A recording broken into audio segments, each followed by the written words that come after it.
Okay, everybody, welcome to the program. This is the Otherppl podcast. I'm Brad Listi, and I'm in Los Angeles. How's it going? Thank you for being here. I appreciate it. Hope you're doing okay wherever you are. And don't forget to hit the subscribe button wherever you listen. Be sure to subscribe to this show. And you can follow me on social media. I'm on Blue Sky and Instagram. That would be nice. I have a great episode for you today. My guest is Paul Lisicky. He has a new memoir out called Song So Wild and Blue, A Life with the Music of Joni Mitchell. It is available from HarperOne, and it is at once a vivid and affecting personal narrative and a meditation on Joni Mitchell and her music, and how that music has helped to shape Paul Lisicky as both a human being and a writer. It's a beautiful book. One artist paying homage to another artist, and it was great to meet Paul Lisicky. I've been meaning to have him on this show for a while, and I'm glad that it finally happened. My conversation with Paul Lisicky is coming up in just a couple of minutes. A reminder before we get going that I do a weekly email newsletter. I would love it if you signed up over at Substack, bradlisti.substack.com. It's very simple. I will email you once a week and let you know about the latest episodes of this show. I also share a list of links to things that I've been reading and finding interesting. So if that sounds interesting, go sign up for my newsletter. And I do want to give a quick plug to my new company, this new venture that I have going. It is called Deep Dive, and it specializes in the creation of long-form educational audio. The company will be officially launching later this year, and the debut course from Deep Dive is called How to Write a Novel. I am the host of the course. I am the interlocutor. And when I say that Deep Dive specializes in the creation of long-form educational audio, what I mean is that How to Write a Novel will feature more than 50 hours of instruction from dozens of today's leading writers. So it's a big, in-depth course that is taught by experts. And I'm very excited about it. I'm excited to share it with you. It will be launching later this year. If you want to stay in the know, you can sign up for the Deep Dive newsletter over at deepdive.audio, www.deepdive.audio, and you can follow Deep Dive on Instagram and Blue Sky. I also want to thank you guys again for the great early response to this new series that I have going on Sundays on the program. It is called Character Studies, and it features interviews with civilians. It's just me in conversation with ordinary human beings who appear anonymously on this show, and they're just talking with me about their lives, and it's fascinating. So if you haven't heard a Character Studies episode, they go up on Sundays. I cannot promise that that it's going to happen every single Sunday, but so far so good, and stay tuned for more. And also, if you are out there and you or anyone you know would be interested in guesting in a Character Studies episode, talking with me anonymously and in good faith about your life, please email me. The address is letters@otherppl.com.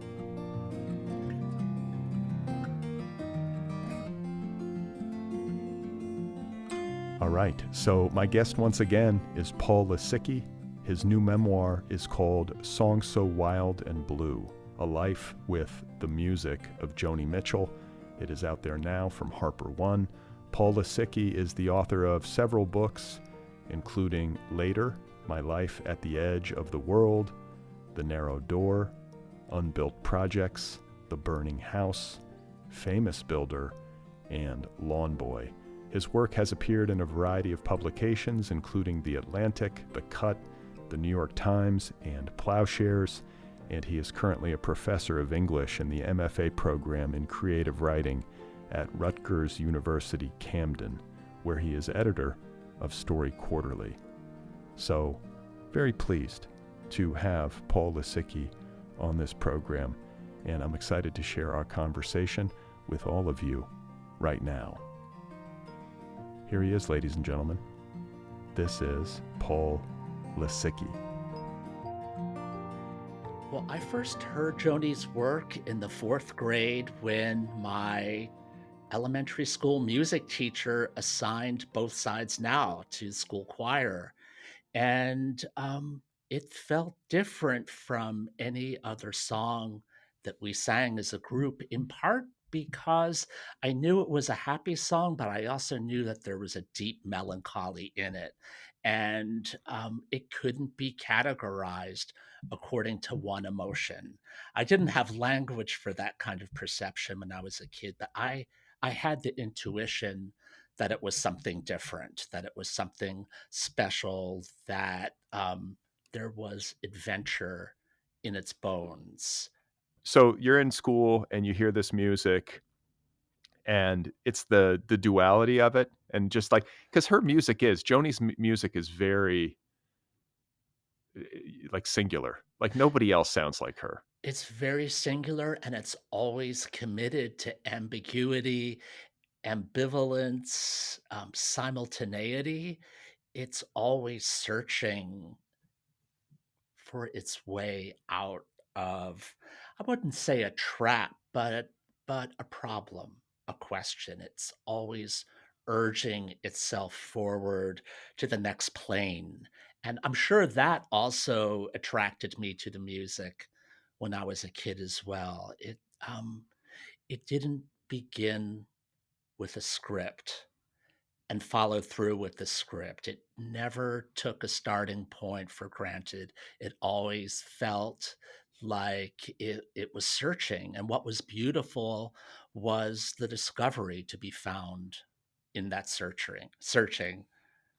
Well, I think that music I'm thinking of albums in particular. I know that's kind of an antiquated term almost at this point because everybody's streaming like, you know, Right. and there's just like a it's like a mix. Everything's a mix these days, but Hmm.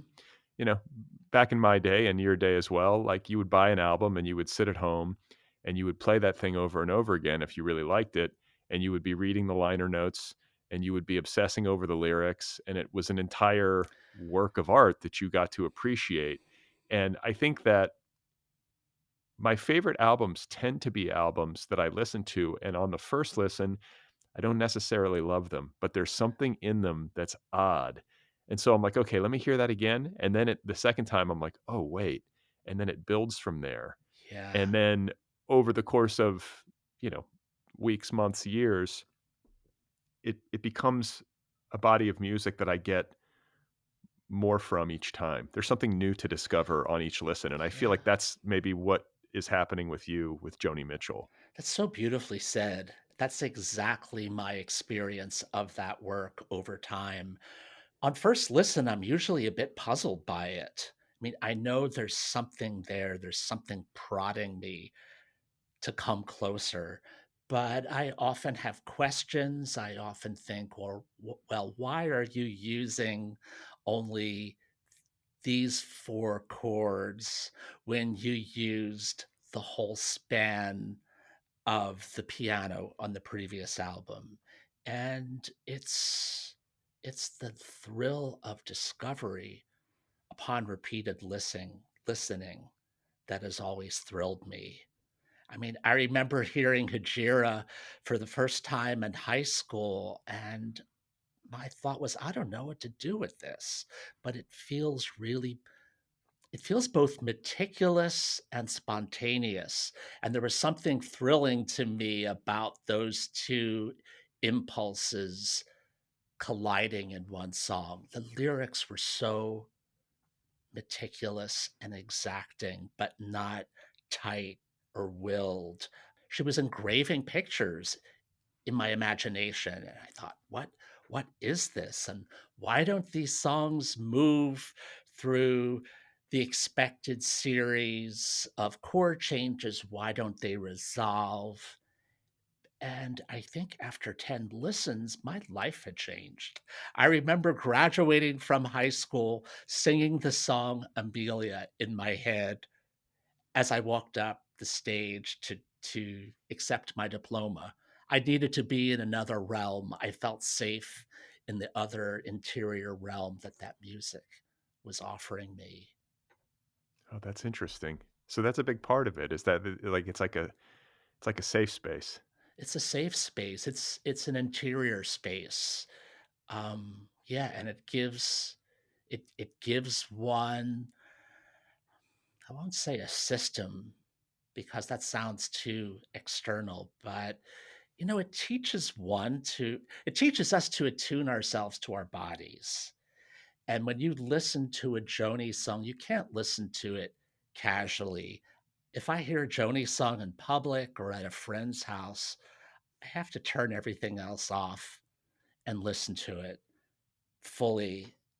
And another thrill is that I keep discovering new facets in the work I've known for decades. I can't think of anyone else like that, who keeps the work doesn't empty out. It keeps offering new rewards and on multiple levels. So, what was the first Joni Mitchell album that you bought? The first Joni Mitchell album I bought was Hejira. So that came out in 1976. I was a little older. And it was music that none of my friends were listening to. They were listening to Fleetwood Mac and ELO and Queen and Billy Joel. And for me, it was this private language that I didn't share with anyone else. I didn't expect my friends, most of whom were star high school musicians, to appreciate the work because it was pretty understated and moved by its own, I won't say rules, but it moved through its own set of values. So, that's another aspect. You just touched on it to this book and to the relationship that you have with Joni's music and with music in general is that you do have some training Mhm. as a musician. And so, when you're listening in a different way than I am. I am, but it's not always the best thing to have had that training and listen to the work because the work subverts and upends that training. I mean, I have been told that I have perfect or relative pitch as a listener. And the consequence of that is that when I hear music, I'm making a graph in my head and hearing it as, say, the key of D. And I don't think that's the best way to experience Joni, someone who has rejected the standard musical vocabulary and has come up with a system of tunings don't that aren't named with numbers, but with categories like California kitchen tuning or Matala tuning. So Are it's these specific to just her? to just her. I mean, I'm sure others have copied those tunings. You hear open tunings much more frequently in indie music, even within the last 10 years than you did before that. I don't think what she was doing I mean, she was a forerunner, but it's been taken into the mainstream, I believe. I can always tell when I hear a lower string that's really slack and it buzzes, and the orchestral breadth of the guitar just feels wider than the standard tunings. So it reminds me of like, say, like a visual artist who kind of breaks the form and like the cubists or whatever, or Right. Andy Warhol. But like what's always interested me and has seemed notable is that like these artists who do this are usually classically trained and can do like traditional art beautifully. Like Pablo Picasso could paint you a picture of a bird that was just like photorealistic. Do you know what I'm saying? Right, right, It's not like absolutely. it's not like he couldn't do that, and so then he just turned to cubism out of frustration. Like he actually learned the traditions, and then once he knew the rules, essentially, he broke them strategically.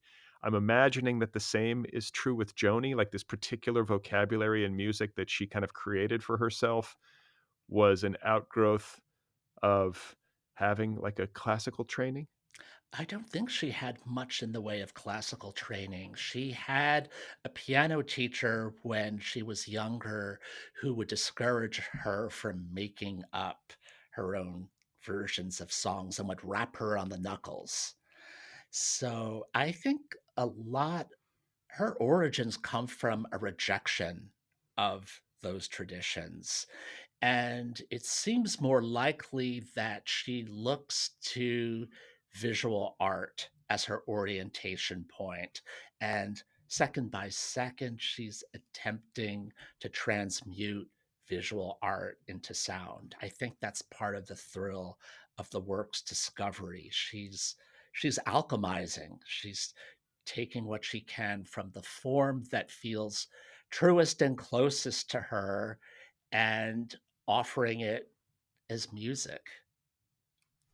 Yeah, I'm thinking of Johnny Cash. I want to say I read or heard some sort of anecdote about him taking vocal lessons or music lessons when he was a kid, and his music teacher hearing him sing, and it was completely unorthodox.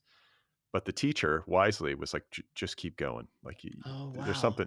something you're doing here." That he didn't get wrapped on the knuckles, but he Yeah, he was lucky to get that kind of teacher because my early teachers were so orthodox and meticulous about standards, about the right way to sing, the right way to hold a note, the right way to curve my hand on the piano.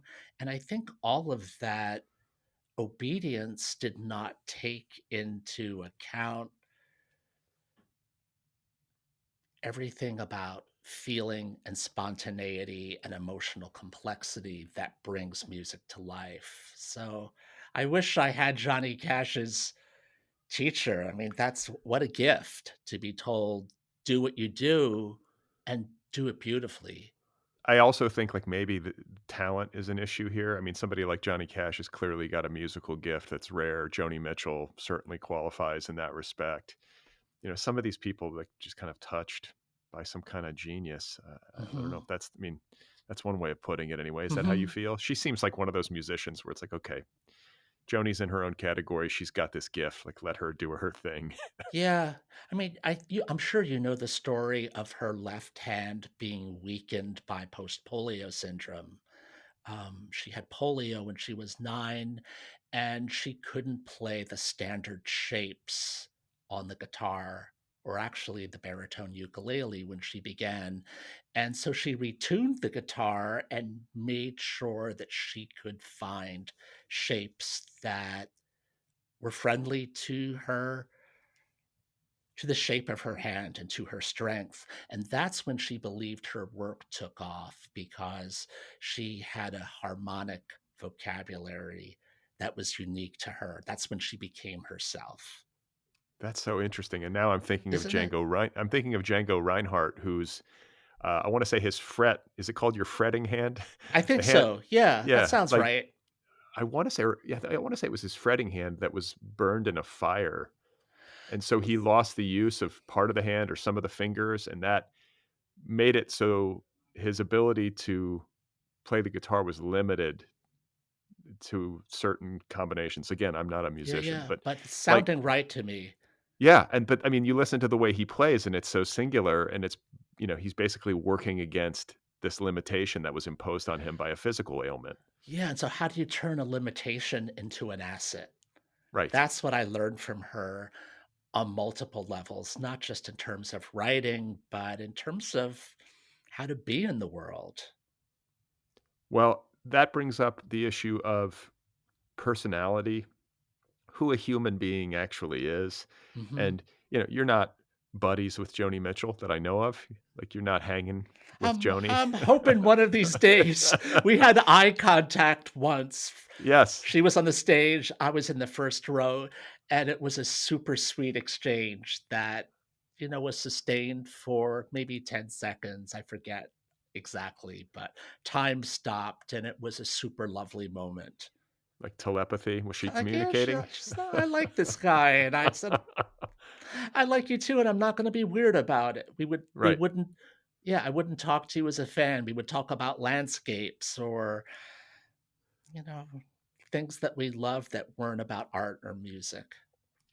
Well, what interests me as a fan of music myself, obviously everybody loves music and you have your favorites or you have these musicians who really speak to you. And particularly when the work is explicitly autobiographical, but all art is autobiographical. And I think if you listen to somebody's work often enough, you'll find the person somewhere in there, or Right, you'll start to right. make these interpretations. I'm curious to know your thoughts on Joni the person and why Joni the person speaks to you so deeply. Like, I get that the Yeah. music resonates, but is there something about her and her story and her life and the way that she has lived it that really It's such moves a you? it's such a good question. I feel like Joni the person is really complicated and uncategorizable and full of contradictions. And I've I've read somewhere recently that she would like to be best known as her songs. And I think that explained her silence around giving interviews for so many years because um, the irony is that this vulnerable voice is also simultaneously someone who's very guarded and private. She has so many fascinating contradictions in her character that have found their way into the songs. I mean, I love the fact that she appeared naked in the inside cover of For the Roses in, I believe, 1972, and then in the '80s when Prince offered a song to her to sing, one of his own compositions, she said, "I can't sing that. People are just gonna imagine me jumping around in a black teddy." So there's again and again, she's full of contradictions, and I think that would make it exciting to know her. But when I wrote this book, I thought I needed a constraint. And the best constraint that I could think of was to focus my attention on the songs versus the person. Yeah, I mean, it makes some sense to me because on the one hand, you have people saying like, "Oh, Joni, she's this elusive, mysterious creature who doesn't talk to the public directly and won't do interviews." And yet she's created this body of work that is so like hard on its sleeve and Exactly. has been so forthcoming. It's like, what else do you want from me? I kind of get that, Right. especially maybe with music. It's all in the songs. And as a listener of podcasts and radio over the years, I will often say that one of my least favorite conversations to eavesdrop on almost all of the time, not always, but almost all of the time, is two people talking about a particular song or a piece of music. And the reason, I think, is that it's so difficult. It's like two people talking about the color orange. Like, at some point, you Right. just need to see it. Do you know what I'm saying? Like, Right. Yeah. It can only be figurative or comparative, or it can be overtly technical, and that feels lifeless. right. It's like, and then I jammed and we dropped into this, and I'm just like, "Okay, just play me the song." You know? And so Yeah. I can imagine that, as a musician of Joni's caliber and of her kind of like expansive openness in so many regards in that music, to then have to sit there and answer questions about it, it would just feel redundant and maybe like insufficient. Like it's not going to be as good in her view as the music itself in expressing the answers to those questions. Yeah. And I think when something is often so vulnerable and out there are a certain percentage of people who retract or carry a little bit of aggression. I've noticed that in a few of the readers whom I've met at events who, in a very well-meaning, say, "I don't, I don't like Joni Mitchell," and it almost feels like the verbal equivalent of self-protection. And I simply say, "Well, you can read this book and think about Joni in terms of another musician who's meant a lot to you, who shaped your life." And yeah, people react in surprising ways when it comes to love and intimacy. Intimacy is never it's never easy, is it? It's always there's always it always has thorns in it. It Yeah, it doesn't go down easy. So I think that's part of it. What the vulnerability in her music, the extreme vulnerability in places makes certain people Yeah. Yeah, just, like, kind of say, "No, I can't go there, this asks too much of me." And I think the vulnerability isn't simply about the lyrics or revelations in the lyrics or the sound of her voice, but it might have something to do with the signature of it. It's like the sonic thumbprint of it. This is someone who's in music being absolutely herself. And I think the intimacy of someone coming across without being overly processed or overly knowing about social norms, etc., is can threaten some listeners. Yeah, it's like when somebody put, it's like those Instagram filters. Like most music has some filters going, Right, and right. this is like without filters. And some people Yeah. are like, I wish I had like the sunset filter or something. Yeah. But it brings to mind also this another thing that I get frustrated with, and I think especially in conversations around music, because people really identify with the musicians that they love, and it becomes a part of their identity and a way for them to Mhm. signal who they are to other people. And Right. so there are, there are value judgments placed on a person's musical taste, and it's like, oh, wait, you like this band? Oh, well, I'm sorry. or you like this musician? Oh, well, this, I mean, you're. Yeah. And, like, if somebody comes to one of your readings and they are expressing what is their personal taste, like, "I don't like the music of Joni Mitchell, it's not for me." Fine. That's as it should be, and not everything's for Mhm. everybody. We all Right, have our favorite stuff, but right. what I don't get is how a person couldn't also be like, "But I totally understand that she's an amazing talent and a masterful musician." Like, Right. if you don't like the music of Mozart, like, it's Mhm. not for you. You're not a classical music Yeah. person. You could at least acknowledge, like, "Oh, the guy knew what he was doing." Right, right. Why can't we just have that attitude? I agree. And on top of that, there are so many different Joni Mitchells over time. It's as if she's a village. There's not that much in common with the Joni of Ladies of the Canyon. If you think about Ladies of the Canyon up against the Hissing of Summer Lawns, which is how many years later? 5 years later? They might as well be different people. So I'm convinced that for everyone, there's some Joni out there. But yeah, she asks a lot of a listener, and not everyone wants to experience music that way. I was talking to one of my students last year about why she liked a particular musician who's very beloved. And she said, I don't have to think while I hear it. I feel soothed by it. That's what I want music to do. And she said it so eloquently and so humanely. I thought, yes, thank you for telling me that. Not everyone has to engage with music on the edge of their seats and be Well, fully present with it, right? I think there's also something gendered about people's response to Joni's work. Probably. Yeah. I have felt that once or twice in the last week. Like, I'm not going there. Yeah. Like, Well, and from people I respect. And but I did want to write a book that left lots of open space for around Joni. I didn't want my own perspective to dominate the work.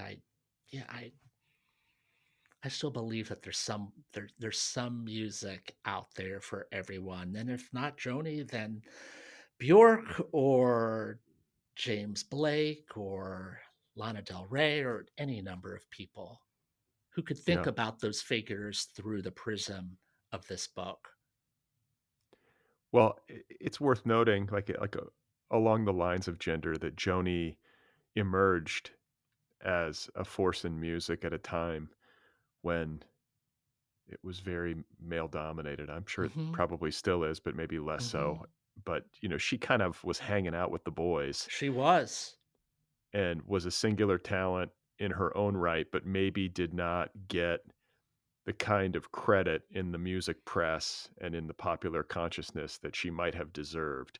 And I say that having read your book and noted a couple of mentions, 2, 3, 4 mentions of Bob Dylan Mhm. that I could sense a little bit of hostility inside of, because it's like Bob Yeah. is always held up as this, like, Right. godlike figure, and of course, we're living in this time now where this biopic is nominated for all these Oscars, Which so is a there's a beautiful I loved that movie. I I saw it loved twice. I saw it I'm twice. ready to see it again. I thought the musical performances were really electric and thrilling.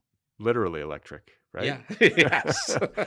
But, yeah, I took my daughter. Like, I saw it, and then I was like, "Okay." My daughter's 14. I was like, "You at least need to know who this guy is." Like, that was really the impetus for the second viewing, is that I just wanted her to know, at least know, because kids these days, not to complain and to sound like a curmudgeon, but they're on YouTube and it's all, I'm just like, you got to at least know, Yeah.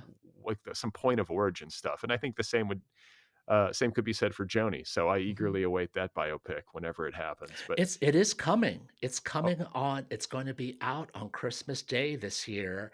The older Joni is played by Meryl Streep. I don't know who the younger Joni is played by. It's going to be directed by or it is being directed by Cameron Crowe, who's been by her side through all the decades, been an associate and a friend and I didn't know that. I did. admirer. Yeah, so it's cool. It's interesting to think that A Complete Unknown came out on Christmas 2024 and Joni's Story is coming out on Christmas 2025. Well, Merry Yeah. Christmas, Paul. I mean, this Yeah, is the you best too, gift. Brad. I know. You're gonna be like I'm gonna first in be line. crazy. Yeah. I mean, I feel like anything the book says about Bob Dylan is actually trying to channel Joni's own mild animus. It's so clear that he has his fingerprints on her work and that he was important to the long lines and Hijira.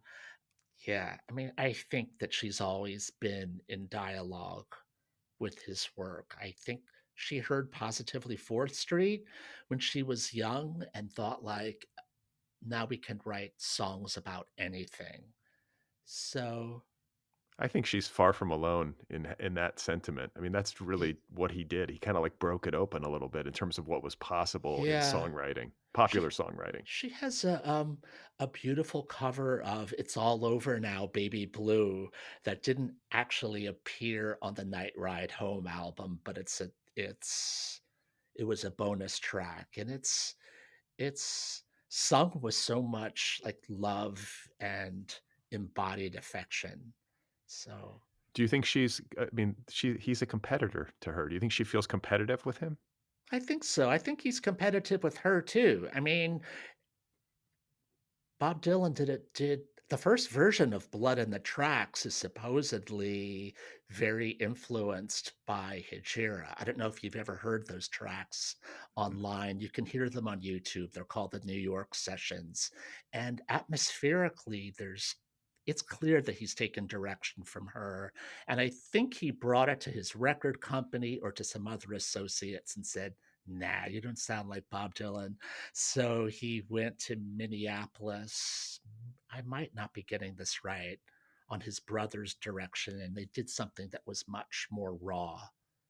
And Interesting. yeah, yeah, Well, but I wanna ask about, because Joni has a level of mysteriousness to her. We talked about how she didn't do a ton of interviews. Bob Dylan is, like, maybe the, exemplar of an artist right. who cultivates, like, their own self-mythology and mystery Hmm. really well, and, like, I guess, like, maybe she bristles at that, like, that can be kind of annoying where it's like, "Okay, dude, we get it, like, you're Hmm. inscrutable." Yeah, yeah, Uh, yeah. and yet she is fairly inscrutable in some ways herself, like, do you know what I'm saying? Like, Oh, absolutely. I think this is part of the contradictions we were talking about before. She's inscrutable herself, but she's an artist who's primarily interested in making contact with the listener. I think so many people love her because she feels like she's talking directly to us. She's not talking to a room full of people, but it's a one-to-one connection, and that's that that can feel thrilling. That also is intimidating or unappealing to some. And Bob Dylan has always there's the mystique has been important. There's always an arm's lengthness to those lyrics, even though, my God, those juxtapositions and those images just pierced your psyche.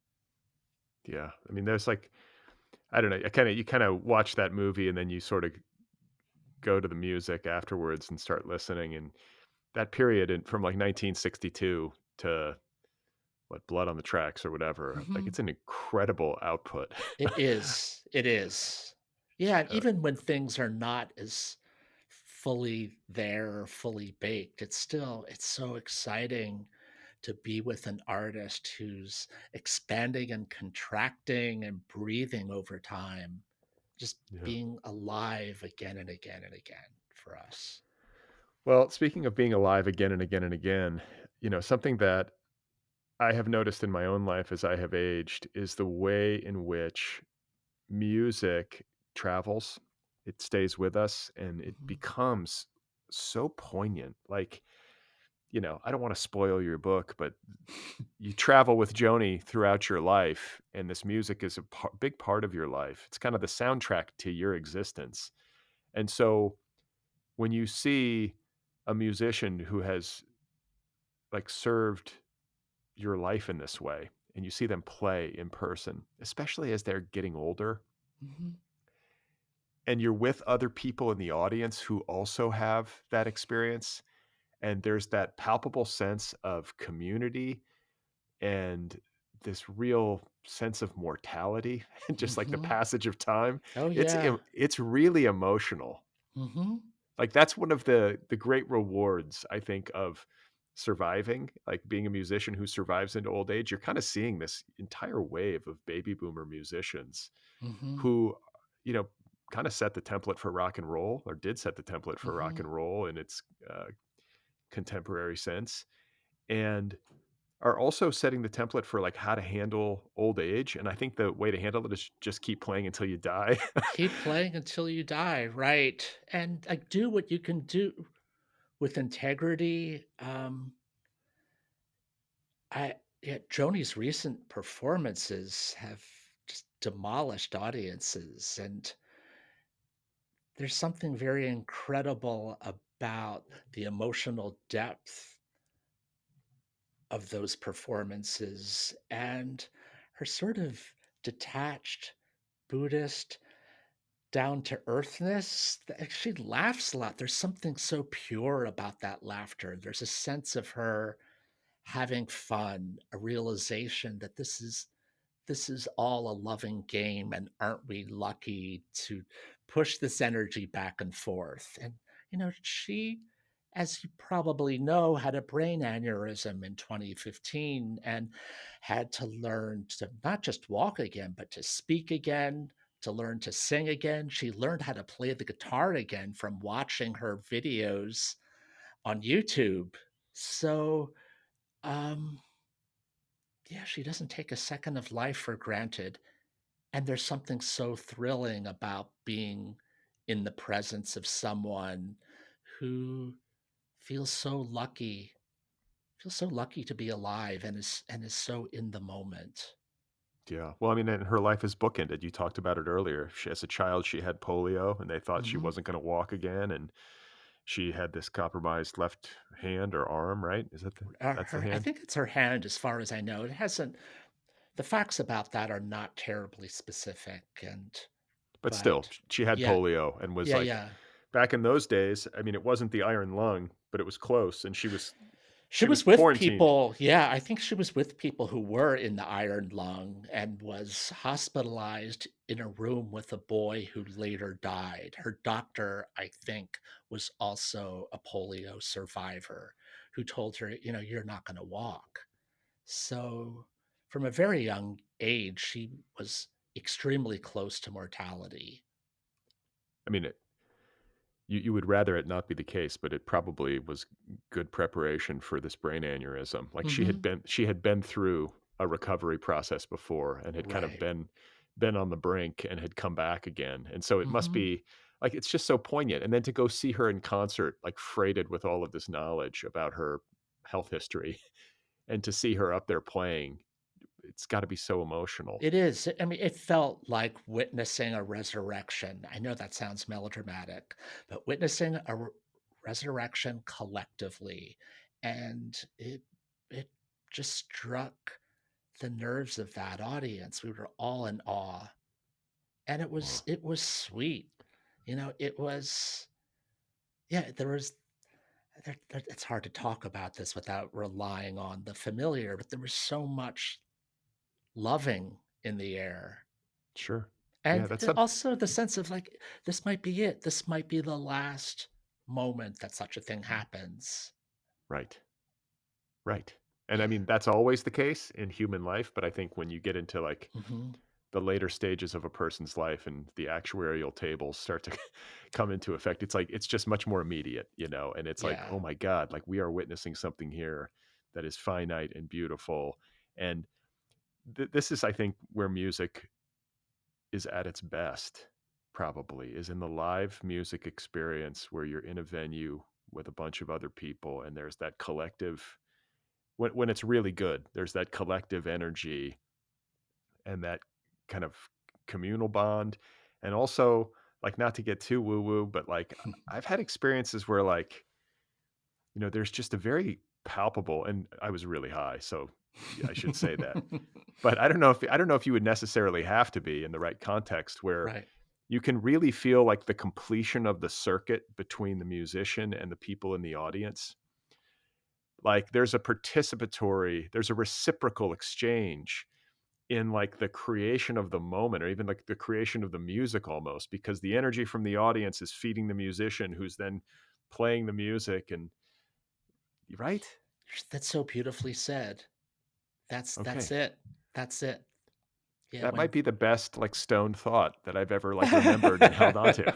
That that wasn't An actually excellent like stone thought, but it is the kind of thing that one would feel more deeply in an altered state. I mean, when, yeah, we're attuned to our bodies and things. Yeah, I shouldn't talk too much about this, but when but but other you art you see the levels in things. you do. And other art I don't think it doesn't happen. Somebody's reading a book, there's benefits to that, but they're different. It's this collective experience of music.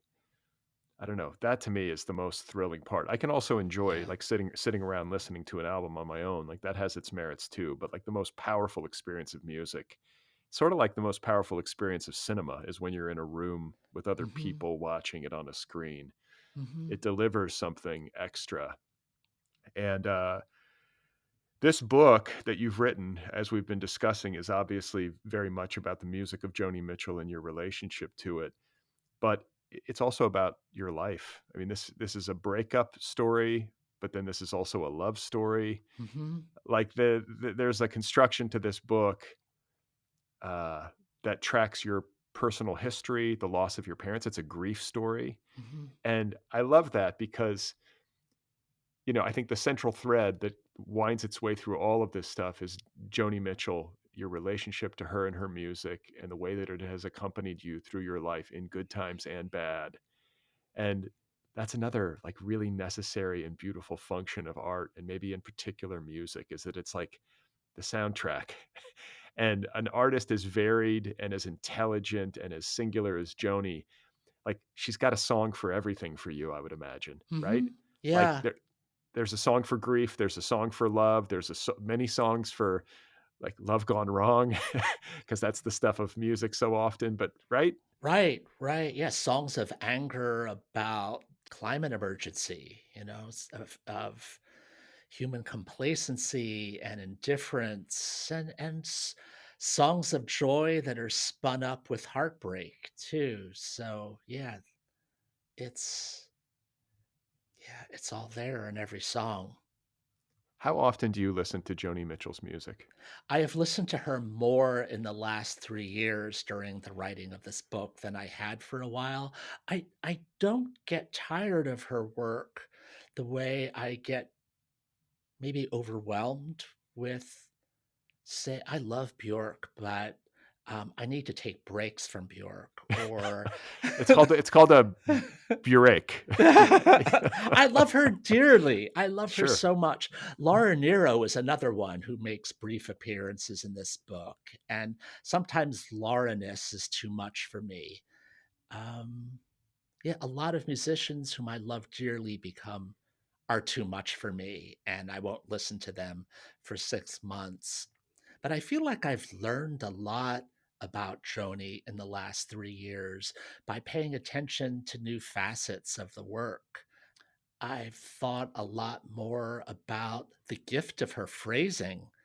I'd always heard that Joni, I'm talking about her vocal phrasing, I'd always heard that she was an amazing phraser, but I didn't really know what that meant, and I have a keener sense of what she does with vowels and, say, sustaining a long O in a passage to evoke light on water. She does things that are remarkable with that voice. Like, there'll occasionally be staccato sounds that I think are meant to evoke, like, dashes on a canvas. And I haven't even begun to think about the intricacies of her finger picking style, which are, from what I hear, incredibly unique. I don't think she plays with a pick that much, or what's more formally called a plectrum. I think she does this all with her nails. Fascinating. I Yeah, know. It sounds like it hurts. I I think don't about know. I'm just thinking of Bob Dylan with those fingernails, and I'm just like, my daughter was like, "Dad, I can't with the fingernails." Like, just it's easier with Joni. I don't know, with Bob, it's Yeah. like, "Man, you need to get a manicure." And the cigarettes and the whole thing. Yeah. But, yeah, no, she's extraordinary, and I guess, like, for listeners who might be new to Joni or new to your work, can we talk a little bit about, like, how you formed as a writer? Like, you write about this, but are you from Jersey? I'm from New Jersey, yes. Okay, Outside whereabouts? of, Cherry Hill, New Jersey, which is about 10 to 15 miles east of Philadelphia, and when I grew up there, it was a developing suburb at a time when shopping malls were new and innovative, so that the township is actually named for the shopping mall, which had fabulous fountains. Yeah, And I grew up with that too. where It's, did you grow up, Brad? in the Midwest, Uh-huh. so, Yeah, yeah. Milwaukee and then Uh-huh. Indianapolis, but in both places, and especially I remember in Milwaukee, those fountains as a kid and flipping pennies into the Oh, fountains, and yeah. it's amazing to me to think, like, if you would have told me as a kid, like, one day these shopping malls will be like barren wastelands, nobody will Right, be here. right. It's amazing. All We've those lived through it resources. all. Yeah. But I mean, all those resources, all that real estate, all that money that was poured into these places, and it's just it's completely gone, right? There's like Yeah.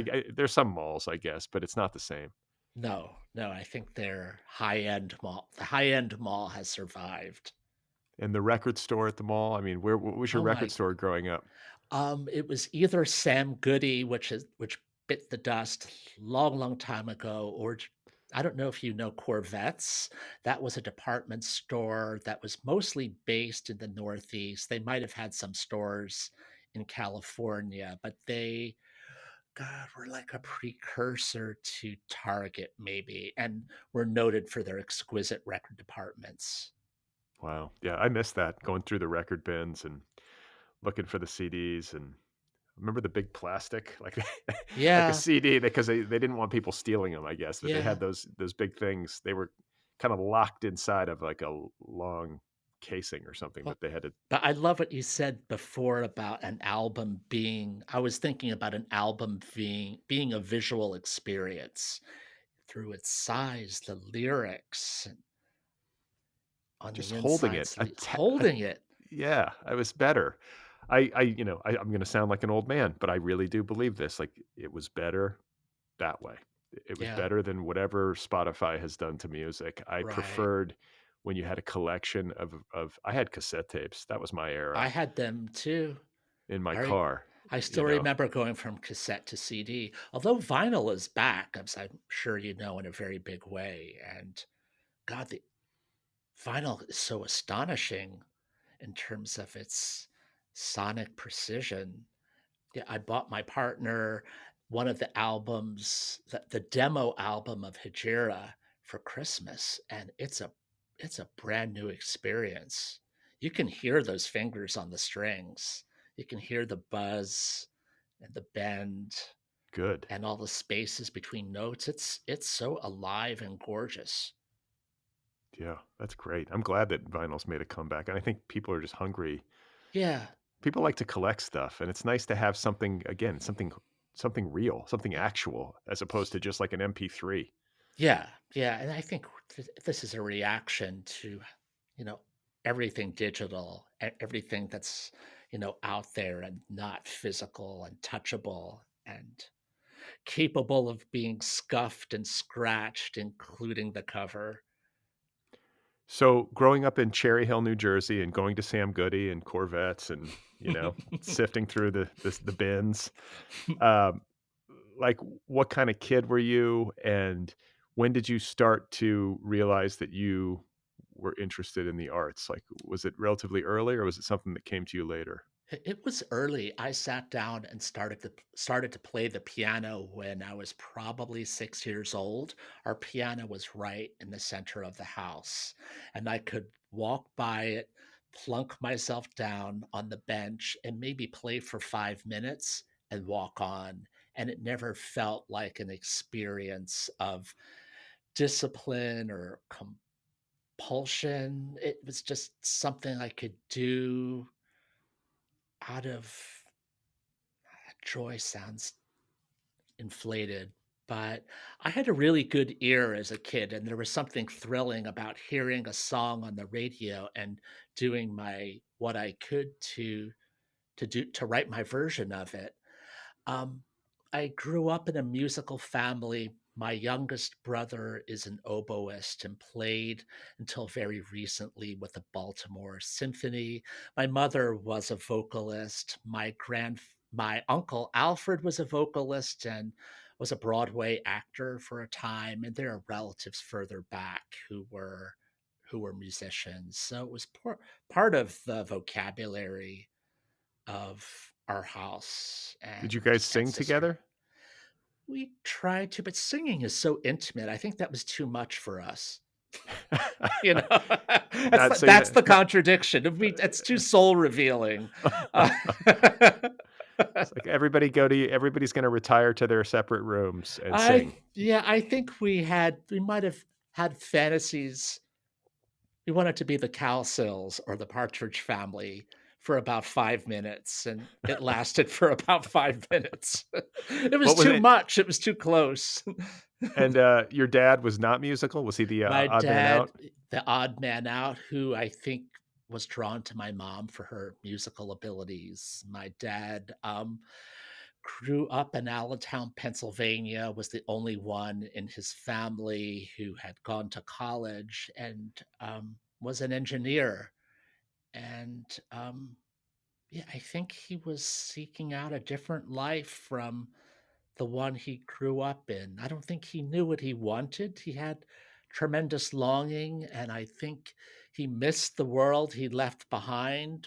But He didn't leave it that far behind, right? How far he away was didn't. I Allentown? know, but I think, yeah, Allentown, man, it's less than 2 hours. But I think figuratively, it was quite far away, and I think he lived with the weight of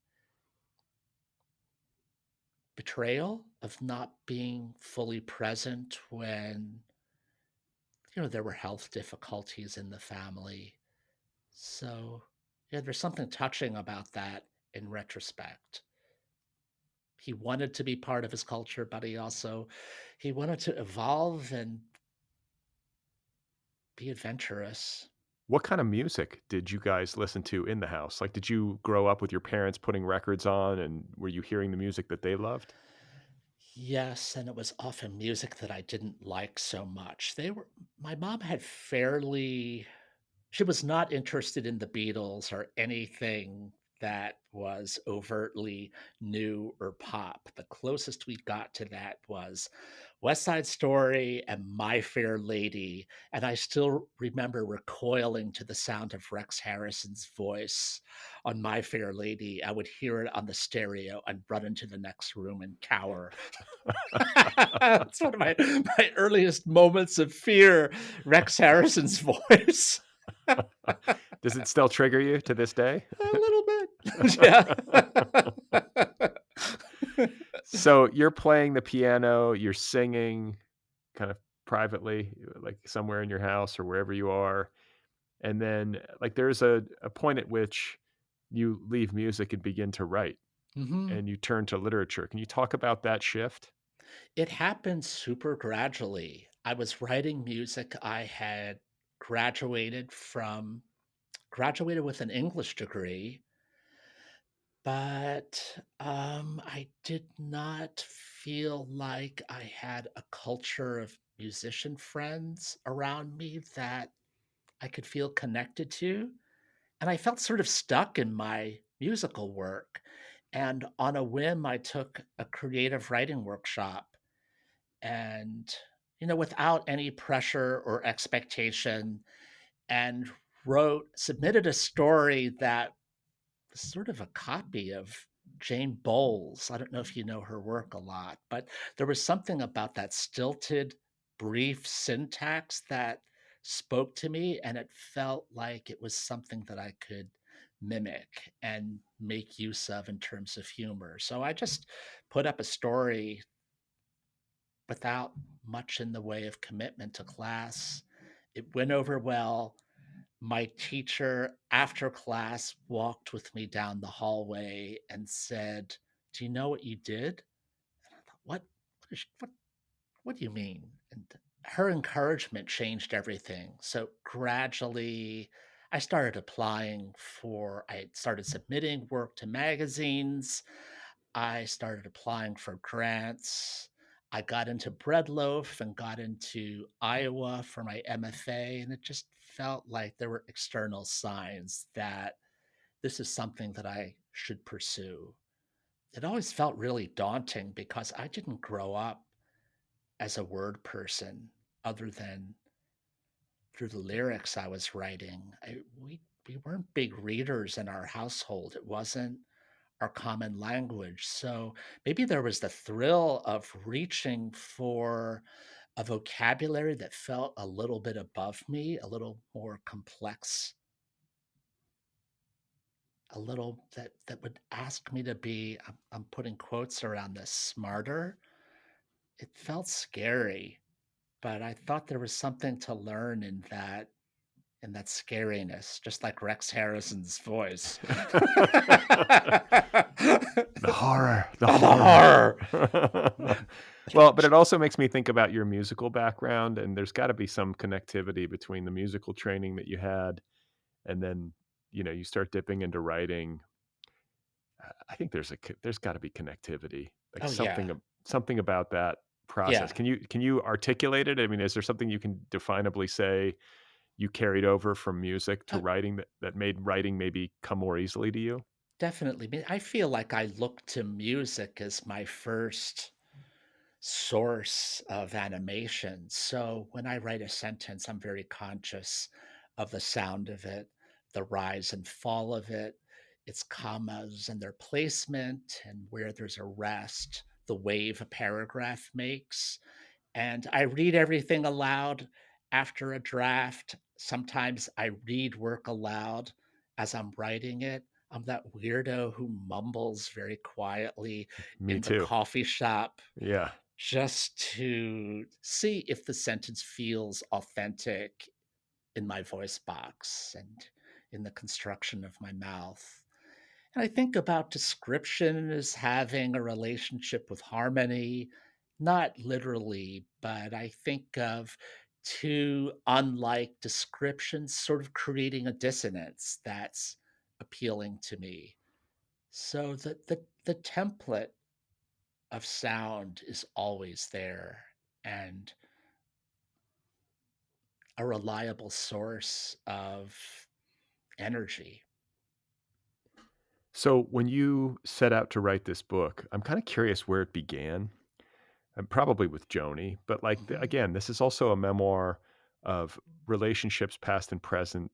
It's kind of elegiac in the sense of your relationship with your parents who have passed away, and so like like how did it begin? Was Joni the entree? Was like, okay, this is the structuring device that's going to allow me to tell these different stories. Like, how did you build the boat? Yeah, Joni was the entree. I mean, ironically, she's been in all of my books, sometimes through very subtle references, sometimes through references to certain songs, and it felt like it was time to put her front and center. And it just happened that I started dating someone, a fellow Joni fan, just as at the moment that the book was coming into being.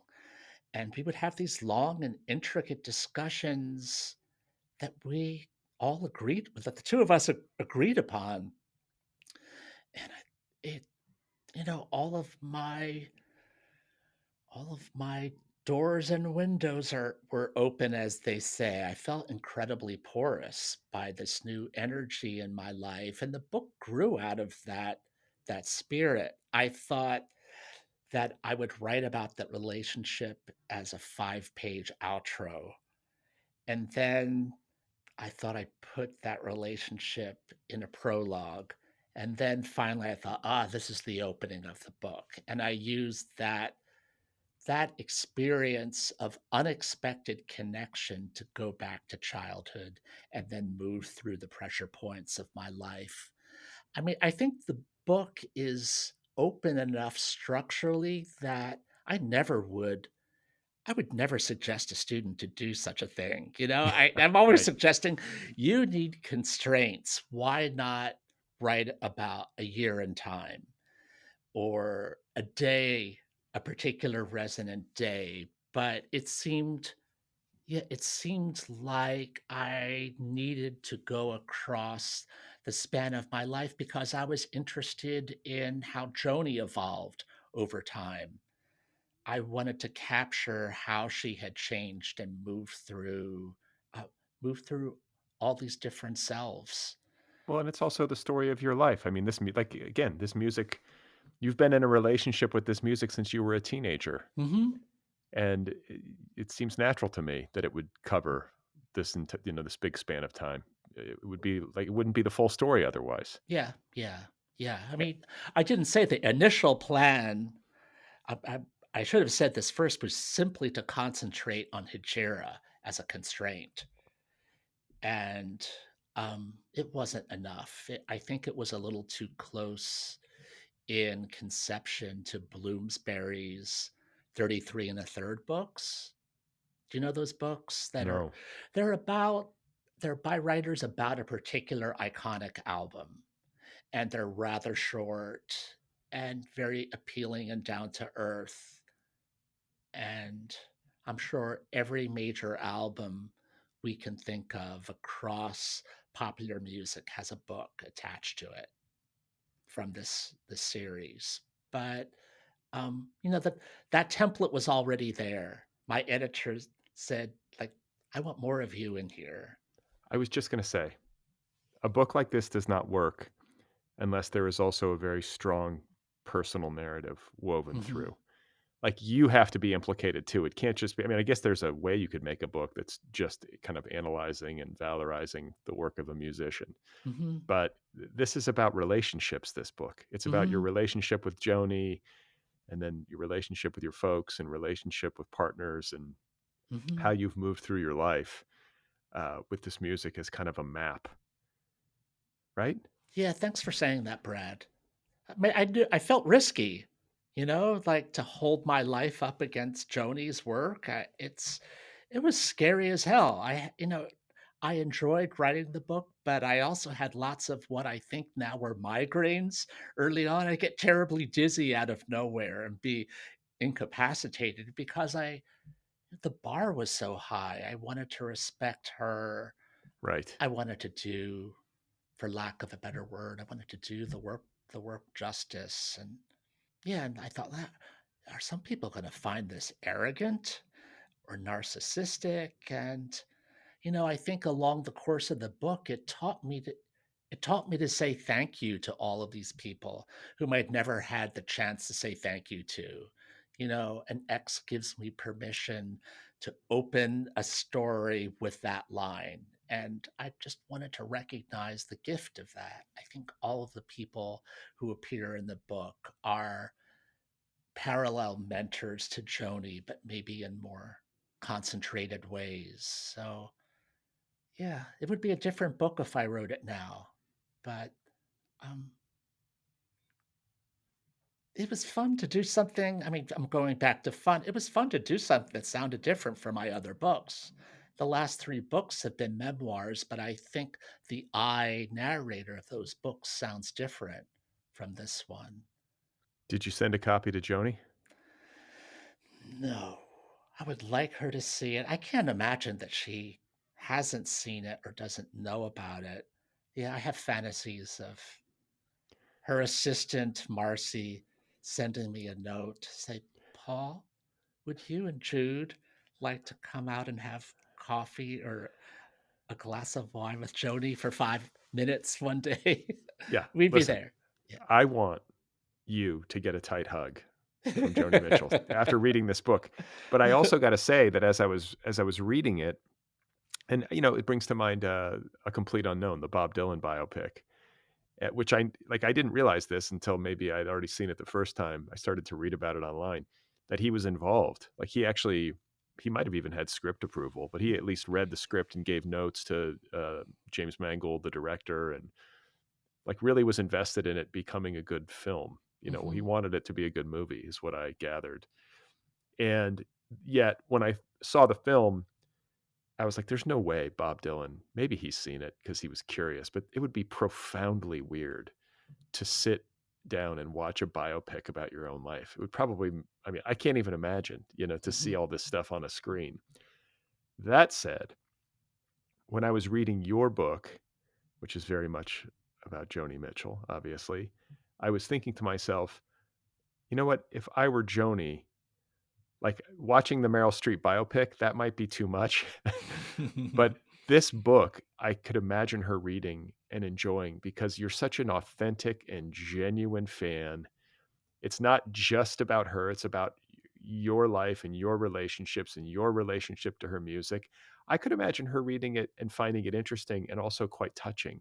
Because otherwise, I think musicians obviously know that their music is reaching people. They go play their concerts and they can feel the love and they can feel that wave, I think, or the Mhm. dragon. Isn't that the way she compares it? It's like a Right, dragon. right, right. Yes. Like, so she knows, obviously, and she's also a fan of music. So that's how you become a musician. You start as a fan. And so she knows what it's like to be on the other end of that circuit. But I, uh, I don't think that musicians could possibly have insight into the lives and the intimacies of a person who is living with their music over many, many years.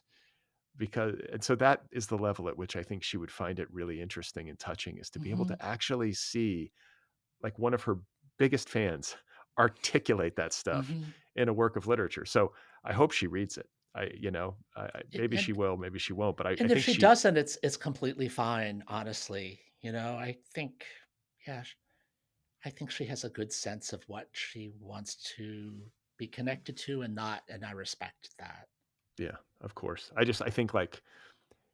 I think like reflexively, I could imagine being like, "Oh, there's a book about me. Okay, well, I can't read or engage." Exactly. Right? I Not could get, another one. yeah, yeah, yeah. I could see that, but I'm just like, Joni, if you're listening, and I'm sure she is, this one, I genuinely think you would enjoy Uh, Thank you, Brad. it. So it's a delight to talk with you. My last question is: your partner, is it Jude? Yes. I- Is Jude also terrified of Rex Harrison's vocal performance in My Fair Lady, or no? No, he thinks it's the funniest thing in the world. I think I might have brought it up yesterday while we were walking down the street, which is why I brought it up today. I don't know why it came up. Oh, we're seeing Gypsy tonight. Talk about a, a gay thing to do. I hardly ever go to Broadway shows, but Jude lives in Louisiana, so when he's here, we do we do things that I don't usually do as a New Yorker. Where's he So from in Louisiana again? My parents are from he's Louisiana, oh, so I have, cool. Where yeah, where in Louisiana are they like from? small towns in South Louisiana. That's where Jude's from. What? He's from St. Martinville, Catahoula, St. Martin Parish. So it's right on the edge of the Atchafalaya Basin. It's about a half hour from Lafayette, maybe 45 minutes from Baton Rouge. So Okay, that's my second home now. yeah, I know all those little towns. I have a big group of Cajun relatives now, and yeah, yeah. that's been really thrilling. It's a distinct culture. I always Yeah, say, like, yeah, you can, like what I'll say is like I grew up in the Midwest, and like there's really not that much difference between Indianapolis and Cincinnati. There's some, but mhm. like you could be in one and like blank and be in the other, and you might feel like you're in the same place. But when you're in Louisiana, you're in Louisiana. Oh, definitely, especially Southern Louisiana. It's its own country, and the older people there still refer to those who are not from there as Americans. Or Yankees. I remember getting that as a Yeah, kid because yeah, I didn't grow up there, so I would come down to see my relatives, and they'd be like, "Oh, the Yankees," I'd be that's like, "Okay." funny. Well, it's a pleasure to meet you after all these years. You too, Brad. I think I was saying before we came on, I've been seeing there are certain writers I see on my computer screen. You've been a presence on my computer screen for many years. It's nice to actually get to And talk to you. yours too. Yeah, this has been a pleasure. I really appreciate it. Okay, there we have it. A delightful conversation with Paul Lisicky. His new memoir is called Songs So Wild and Blue, A Life with the Music of Joni Mitchell. It is available from HarperOne. If you're a Joni fan, you have to read this book. It's a moral obligation. And even if you're not super into Joni, it's still fascinating, and it's a great education on her music and her cultural importance. So check it out. Once again, the book is called Songs So Wild and Blue, available from HarperOne. You can find Paul Lisicky on the internet at paullisicky.net, and he's all over social media, Instagram, Blue Sky, I believe Facebook. So check it out. Don't forget to subscribe to the Other People podcast wherever you listen. Hit that subscribe button, and you can follow me on social media. I'm on Instagram and Blue Sky. You can sign up for my newsletter over at Substack, and if you love this show, if you listen regularly and you get something from it, I hope you will join the Other People Patreon over at patreon.com/otherpplpod. If you want to sign up for the Other People Book Club or get an Other People t-shirt or a sweatshirt, you can do that at the show's official website, otherppl.com. If you want to check out my new company that is in the works and will be launching later this year, it is called Deep Dive, and the website is www.deepdive.audio. If you have 2 minutes and you want to help me out, do me a quick favor. Please give this show a rating wherever you listen. So Spotify, Apple Podcasts, whatever it is, rate it, review it. It helps the show in the algorithm. So coming up on Thursday, I will be back once again with my friend and co-host Mira Gonzalez for a new episode of Brad and Mira for The Culture. Mira Gonzalez is a millennial. I am Gen X, and I'm old, and I don't know a lot about popular culture, but Mira knows stuff, and she teaches me stuff, and that's sort of the way that it goes, week in and week out. So check out Brad and Mira for The Culture. It's meant to be a fun show, like a hangout show, a break from thinking about serious things, and we have a lot of that lately. So check it out on Thursday if that sounds good. Brad and Mira for The Culture. Stay tuned.